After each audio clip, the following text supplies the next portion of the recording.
অনেক রকম বাজারের কথাই তো শোনা যায় চারপাশে, কিন্তু চোরের বাজার বলে কি কিছু শুনেছেন? আর তাও আবার এই মহানগরে? অবাক হবেন না, আজ আপনাদের শোনাবো সেই চোর বাজারের গল্প।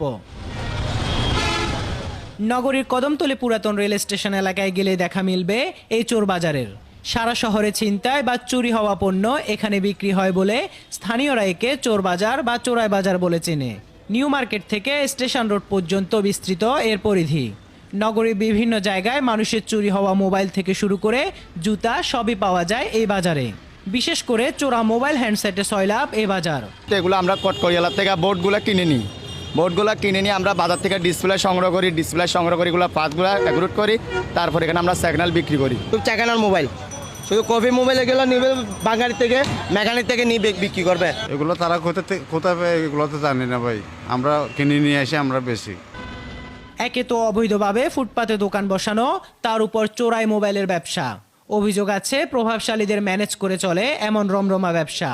চুরি হওয়া মোবাইলকে বৈধ করতে নানান যুক্তিও সবসময় তৈরি থাকে দোকানীদের। সাধারণ মানুষও তুলনামূলক কম দামে পাওয়ায় ক্রয় করছেন এসব।